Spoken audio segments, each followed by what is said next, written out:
ایک ایسی بہترین کہانی، کچھ شاندار کردار جو لاہور کی ہیرا منڈی سے جڑے ہوئے ہیں، لیکن ہمارا معاشرہ اور اس کے لوگ اس کہانی کو صرف اس لیے ناپسند کرتے ہیں کیونکہ اس کہانی سے جڑے کردار کچھ طوائفیں تھیں۔ مگر اب سنجے لیلا بھنسالی نے سینما کے ذریعے طوائفوں کی اس کہانی اور کردار کو سامنے لانے کا آغاز کیا ہے، جو ہم میں سے کسی نے کبھی دیکھنے کا سوچا بھی نہیں تھا۔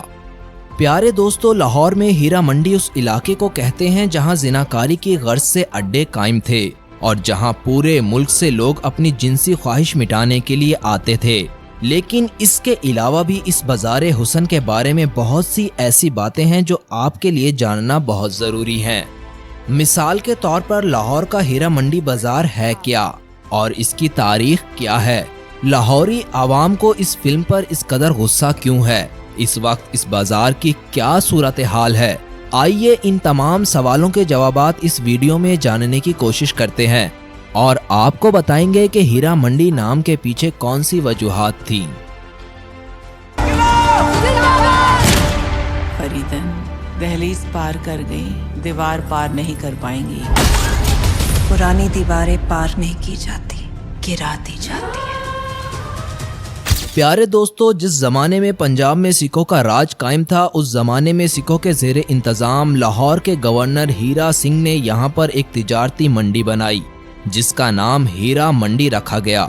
یہ منڈی ویسے تو اجناس کی خرید و فروخت کے لیے بنائی گئی تھی، لیکن مغلوں کے دور میں اس منڈی میں زیادہ تر ناچ گانا کرنے والی عورتیں، جنہیں عرف عام میں طوائفیں کہا جاتا ہے، ان کا بسیرا ہو گیا اور یہ پوری کی پوری منڈی اس حوالے سے مشہور ہو گئی۔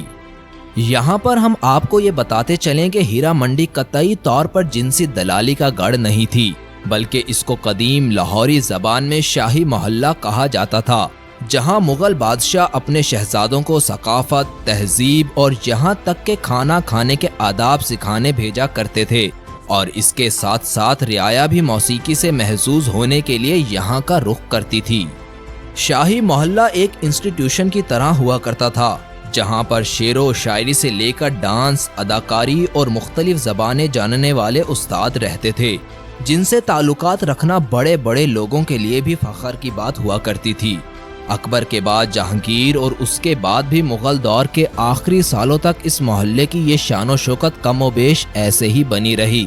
لیکن جب وقت کے ساتھ ساتھ مغلوں کا زوال شروع ہوا اور انگریزوں کی شکل میں یہاں جنسیت نے باقاعدہ فیشن کی صورت اختیار کر لی، تو یہاں پر موجود وزادار طوائفیں اپنا بوریا بستر اٹھا کر یہاں سے دور دراز علاقوں میں چلی گئیں، جہاں انہیں مختلف علاقوں کے نوابوں اور جاگیرداروں نے اپنے ہاتھوں ہاتھ لے لیا۔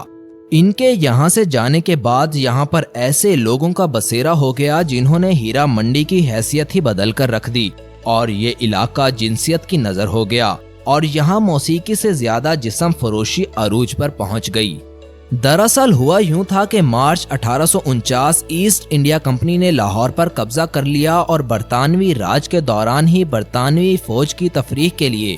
انار کلی بازار میں کئی کوٹھے تعمیر کیے گئے تاکہ مغلوں کی تذلیل کریں، جنہیں بعد میں ہیرا منڈی کے اندر منتقل کر دیا گیا۔ یعنی اس علاقے میں باقاعدہ طور پر جسم فروشی کی ابتدا کرنے والے برطانوی حکومت ہی تھی،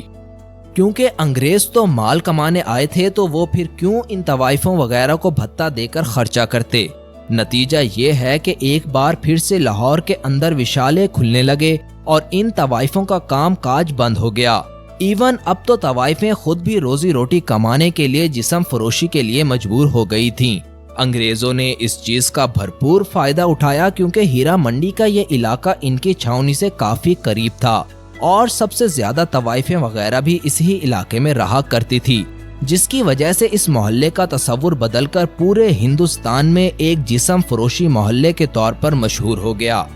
تاریخ دان بتاتے ہیں پھر 1860 میں اس علاقے میں ایک خطرناک بیماری پھیلی، جس کی وجہ سے انگریز اپنی چھاؤنی چھوڑ کر شہر سے باہر جا کر آباد ہو گئے۔ جب بیماری ختم ہو گئی تو اس علاقے کی حویلیوں کو امیروں نے خرید لیا اور انہی امیر لوگوں اور رئیس لوگوں نے پھر سے طوائفوں کی سرپرستی کرنا شروع کر دی، جس کی وجہ سے ایک بار پھر سے یہ طوائفوں کا کلچر چلنے لگا۔ فرق بس اب اتنا تھا کہ مجرا اب صرف ہیرا منڈی کے اندر ہی دکھایا جاتا تھا